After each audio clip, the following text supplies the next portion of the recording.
তো নমস্কার বন্ধুরা, গ্রাম পঞ্চায়েতের নতুন নিয়োগ 2024। হ্যাঁ বন্ধুরা, অবশ্যই যারা গ্রাম পঞ্চায়েতে চাকরির জন্য ওয়েট করে আছো, কবে তোমাদের গ্রাম পঞ্চায়েতে ভ্যাকেন্সি বেরাবে, যে তোমাদের 7216টি ভ্যাকেন্সি, সেটি তোমাদের কবে বেরাবে, অবশ্যই এটার জন্য অনেকে অপেক্ষায় আছে যে কবে ভ্যাকেন্সিটা আসবে। তো এটাই সম্পর্কে আজকের এই ভিডিওটিতে বলে দেবো তোমাদের কবে ভ্যাকেন্সি আসতে চলেছে। এখানে তুমি যদি অষ্টম শ্রেণী পাস করে থাকো, অষ্টম শ্রেণী পাস থেকে শুরু করে মাধ্যমিক, উচ্চ মাধ্যমিক, গ্র্যাজুয়েশন, ঠিক আছে, সমস্ত পাশে আবেদন করতে পারছো। এবং এখানে কি কি পদ রয়েছে A to Z তথ্য এই ভিডিওটি থেকে তোমাদের বলে দেবো। তো অবশ্যই ভিডিওটি আজকের অনেকটাই গুরুত্বপূর্ণ হতে চলেছে, যারা অবশ্যই গ্রাম পঞ্চায়েতে চাকরির জন্য অপেক্ষা করে আছে। তো অবশ্যই ভিডিওটি সম্পূর্ণ দেখো, তোমাদের সমস্ত কনসেপ্ট ক্লিয়ার করে দিচ্ছি। তো কথা না বাড়িয়ে আমি সরাসরি বন্ধুরা ভিডিওটি শুরু করে দিচ্ছি। তোমরা অবশ্যই ভিডিওটি সম্পূর্ণ দেখো।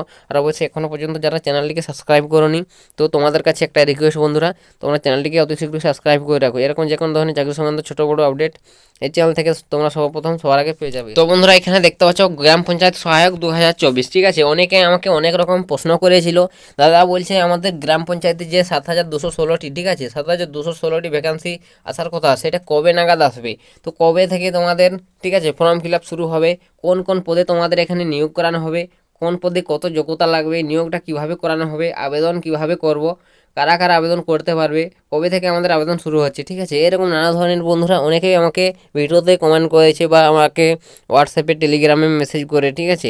তো বন্ধুরা, তোমাদের সেই প্রশ্নের উত্তর নিয়ে এই ভিডিওটিতে বলে দেবো কবে থেকে তোমরা আবেদন শুরু হচ্ছে, কোন কোন পদে আবেদন করতে পারছো, যোগ্যতা কত লাগছে কোন পদে, A to Z কনসেপ্ট তোমাদের ক্লিয়ার করে দিচ্ছি। তো অবশ্যই ভিডিওটি আজকের অনেকটা গুরুত্বপূর্ণ হতে চলেছে, যারা অবশ্যই গ্রাম পঞ্চায়েতের চাকরির জন্য ওয়েট করে আছো। তো অবশ্যই ভিডিওটি সম্পূর্ণ দেখো, আর প্রচুর পরিমাণে ভিডিওটি সবাইকে শেয়ার করো বন্ধুরা, যাতে সবারই সুবিধা হয় এরকম আপডেটগুলি পেতে। তো বন্ধুরা, তোমাদের প্রথমেই দেখে দেবো যে যে পদগুলোতে নিয়োগ করানো হবে, এবং তারপর দেখে দেবো তোমাদের যোগ্যতাটা, ঠিক আছে। অবশ্যই ভিডিওটি দেখো সম্পূর্ণ। তো বন্ধুরা, যে যে পদে তোমাদের এখানে নিয়োগ করানো হবে, আপকামিং ভ্যাকেন্সি আসতে চলেছে গ্রাম পঞ্চায়েতের তরফ থেকে, ঠিক আছে। তো অবশ্যই এখানে তোমাদের একটা ভালো পরিমাণ একটা ভ্যাকেন্সি, অবশ্য নানা ধরনের পদে নিয়োগ করানো হবে। অষ্টম শ্রেণী পাস থেকে শুরু করে তোমরা, ঠিক আছে, অনেক উচ্চতর যোগ্যতায় আবেদন করতে পারবে। তো তোমাদের দেখিয়ে দেবো সমস্ত ডিটেলস, তো দেখতে থাকো ভিডিওটি। তো এখানে দেখতে পাচ্ছ প্রথম যে পদে নিয়োগ করানো হবে, গ্রুপ ডি পদে থাকবে, ঠিক আছে। 2 নম্বর থাকবে পঞ্চায়েত সেক্রেটারি পিয়ন, 3 নম্বর থাকবে অ্যাকাউন্টস ক্লার্ক, ঠিক আছে। তারপর 4 নম্বর ক্লার্ক কাম টাইপিস্ট, তারপর 5 নম্বর দেখতে পাচ্ছ লোয়ার ডিভিশন অ্যাসিস্ট্যান্ট থাকবে, 6 নম্বর দেখতে পাচ্ছ অ্যাসিস্ট্যান্ট ক্যাশিয়ার, ঠিক আছে। তারপর তোমাদের দেখে দেবো পরপর স্টেপ বাই স্টেপ।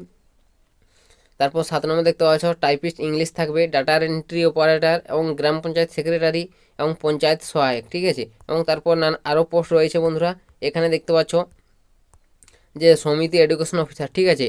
এবং এছাড়া আরও বিভিন্ন পদ রয়েছে। হ্যাঁ বন্ধুরা, এখানে এই 11টি পোস্ট তোমাদের রয়েছে, এবং তার মধ্যেও বন্ধুরা আরও উচ্চতর যোগ্যতার পাস রয়েছে। এগুলো বন্ধুরা উচ্চ মাধ্যমিক, মাধ্যমিক এবং অষ্টম শ্রেণী পাস যোগ্যতার পোস্ট, ঠিক আছে। এবং আরও পোস্ট রয়েছে যেগুলো গ্র্যাজুয়েশন, BA, MA, ঠিক আছে, নানা ধরনের পোস্ট এখানে আরও আসবে। তো বন্ধুরা, এগুলো তোমাদের বলে দিলাম। অবশ্যই যখন নোটিফিকেশনটি ফুল আসবে, তখন তোমাদের সামনে সমস্ত পোস্টে কত কী যোগ্যতা লাগছে সমস্ত কিছু বলে দেবো। তো তোমাদের এগুলো জেনে রাখার দরকার, তাই তোমাদের সামনেও বলে দিচ্ছি। তারপর তোমাদের যোগ্যতাটা কী লাগবে, কোন পদে কত, তো এটা তোমাদের দেখে দেবো। অবশ্যই এখানে যোগ্যতাটা বন্ধুরা দেখতে পাচ্ছ, গ্রুপ ডি যদি পদে তুমি আবেদন করতে চাও, এখানে অষ্টম শ্রেণী পাস, ঠিক আছে। তুমি যদি শুধুমাত্র অষ্টম শ্রেণী পাস করে থাকো, তবে তুমি এখানে অবশ্যই আবেদন করতে পারছো, ঠিক আছে, অষ্টম শ্রেণী পাস থেকে শুরু করেই। তো তারপর তোমাদের সেকেন্ড যে পোস্টটা রয়েছে,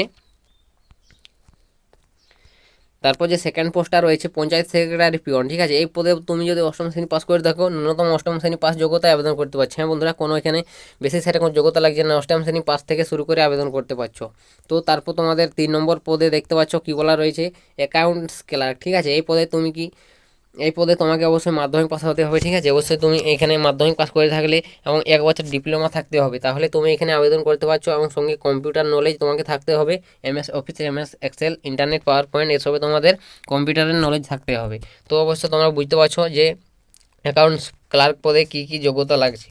তো তারপর নেক্সট প্রশ্ন দেখে নেবো যে ক্লার্ক কাম টাইপিস্ট, ঠিক আছে। অবশ্যই ক্লার্ক কাম টাইপিস্টে দেখতে পাচ্ছ মাধ্যমিক পাস করতে হবে, ঠিক আছে। এবং সঙ্গে কম্পিউটার টাইপিং স্পিড লাগবে, ইংরেজি ভাষায় 30টি শব্দ প্রতি মিনিটে, এবং অথবা বাংলা ভাষায় 20টি শব্দ প্রতি মিনিটে। তো বন্ধুরা বুঝতে পারছো কম্পিউটার টাইপিং স্পিড তোমাদের লাগবে, ঠিক আছে। অবশ্যই এখানে মাধ্যমিকের সঙ্গে সঙ্গে এটা বন্ধুরা ক্লার্ক কাম টাইপিস্ট পদে, ঠিক আছে। তারপর নেক্সট দেখে নেবো যে পদে নিয়োগ করানো হবে সেই পদটার নাম লোয়ার ডিভিশন অ্যাসিস্ট্যান্ট। ঠিক আছে, অবশ্যই লোয়ার ডিভিশন অ্যাসিস্ট্যান্টের মাধ্যমিক পাস করতে হবে তোমাকে। মাধ্যমিক পাসের সঙ্গে সঙ্গে 50% নম্বর থাকতে হবে। ঠিক আছে, যদি তোমার মাধ্যমিকে 50% নম্বর থাকে তাহলে তুমি এখানে আবেদন করতে পারবে এবং সঙ্গে কম্পিউটার থাকতে হবে। ঠিক আছে, তো বন্ধুরা কম্পিউটারটা মাস্ট, অবশ্যই তোমার সমস্ত কিছু ফাইল লোড করে রাখতে হয়, তাই কম্পিউটারটা বিশেষ গুরুত্বপূর্ণ। অবশ্যই কম্পিউটার তোমাদের জানতে হবে। ঠিক আছে, অবশ্যই কম্পিউটার যারা এখনও শেখনি অবশ্যই, বা কম্পিউটার শেখনি অবশ্যই তোমরা কম্পিউটার একটা ট্রেনিং করে নাও। ঠিক আছে, 6 মাস বা 1 বছরের কোর্স তোমাদের অনেকটাই কাজে আসবে। তো তারপর 6 নম্বর পোস্ট দেখতে পাচ্ছ অ্যাসিস্ট্যান্ট ক্যাশিয়ার, 50% নম্বর নিয়ে মাধ্যমিক পাস করতে হবে। ঠিক আছে, তাহলে তুমি এখানে আবেদন করতে পারছো বন্ধুরা একটা। ঠিক আছে, 50% নম্বর লাগবে মাধ্যমিকে। তারপর 7 নম্বর পোস্ট দেখতে পাচ্ছ টাইপিস্ট। ঠিক আছে, টাইপিস্ট ইংলিশ, এখানে বন্ধুরা মাধ্যমিক পাস করতে হবে। ঠিক আছে, 50% নম্বর দিয়ে, এবং এখানে কম্পিউটার ইংরেজি 40টি শব্দ এবং প্রতি মিনিটে টাইপিং স্পিড থাকতে হবে। ঠিক আছে, অবশ্যই বুঝতে পারছো টাইপিং ইংলিশে তোমাদের এখানে 40টি প্রতি মিনিটে টাইপিং স্পিড থাকতে হবে। ঠিক আছে, তো তারপর দেখে নেবো কী বলা রয়েছে। তো তারপর এখানে দেখতে পাচ্ছ data entry operator. Data entry operator পদে এখানে দেখতে পাচ্ছ যে ডাটা এন্ট্রি অপারেটর এখানে মাধ্যমিক পাস করতে হবে। ঠিক আছে, অবশ্যই এখানে মাধ্যমিক পাস করে থাকলে আবেদন করতে পারবে এবং সঙ্গে কম্পিউটার ডাটা এন্ট্রি জানতে হবে। তো অবশ্যই এগুলো বুঝতে পারছি বন্ধুরা, তোমাদের কোন পদে কত যোগ্যতা রয়েছে অবশ্যই তোমাদের ক্লিয়ারভাবে বোঝাতে পারছি হয়তো। যদি অবশ্যই ভিডিওটি ভালো লাগে লাইক কমেন্ট আর প্রচুর পরিমাণে শেয়ার করো বন্ধুদের, যাতে সবারই সুবিধা হয় বন্ধুরা এরকম আপডেটগুলি পেতে।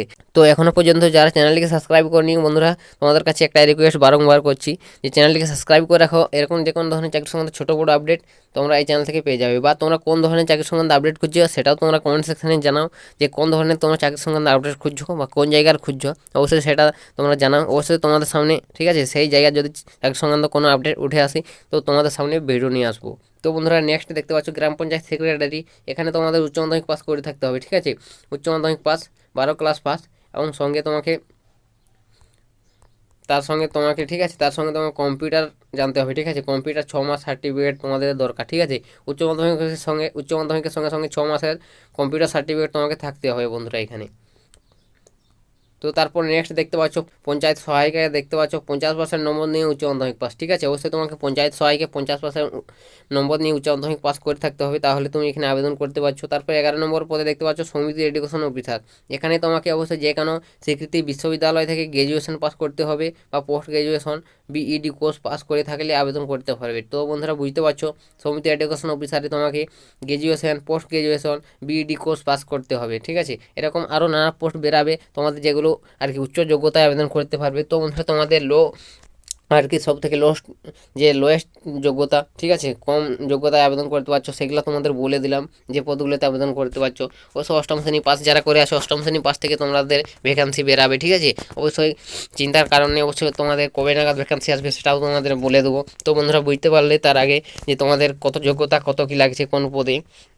তো তারপর নিয়োগটা কীভাবে করানো হবে বন্ধুরা, ঠিক আছে, নিয়োগটা এখানে লিখিত পরীক্ষার মাধ্যমে তোমাদের নিয়োগ করানো হবে। তো একটা নাকি দুটো লিখিত পরীক্ষা, সেটা বন্ধুরা এখন বলতে পারছি না, কারণ তোমাদের নোটিফিকেশনটি এখনও আসেনি। ঠিক আছে, খুব শীঘ্রই আসবে, তো কবে আসবে সেটাও বলে দেবো। নিয়োগ পদ্ধতিটা, ঠিক আছে, লিখিত পরীক্ষার মাধ্যমে হবে, এটাই তোমাদের বলে দিচ্ছি। তারপর তোমাদের আবেদন সরাসরি অফলাইনের মাধ্যমে তোমাদের আবেদন করতে হবে। ঠিক আছে, অফলাইনের আবেদন করতে হবে, ছেলে মেয়ে উভয় আবেদন করতে পারছো বন্ধুরা এখানে। ঠিক আছে, তো তারপর তোমাদের কবে থেকে আবেদন শুরু হচ্ছে বন্ধুরা, আবেদন এখনও বন্ধুরা শুরু হয়নি, নোটিফিকেশন, ঠিক আছে, এই ফেব্রুয়ারি মাসের শেষ উইক বা মার্চের প্রথম উইকের দিকে তোমাদের সম্ভাবনা রয়েছে, কারণ তোমাদের ভোটের আগে তোমাদের এই গ্রাম পঞ্চায়েত থেকে শুরু করে সমস্ত যত রকমের ফর্ম আপকামিং আসতে চলেছে সবারই অনলাইন অ্যাপ্লিকেশন শুরু হয়ে যাবে। তো বন্ধুরা এটাই তোমাদের আপডেট, অবশ্যই চ্যানেলে সবাই যুক্ত হয়ে যাও। ঠিক আছে, অবশ্যই যখন তোমাদের নোটিফিকেশন আসবে অবশ্যই তোমাদের সামনে এরকম একটা ফুল ডিটেলসে ভিডিও নিয়ে আলোচনা করে দেবো। তো বন্ধুরা এটাই ছিল আজকের আপডেট।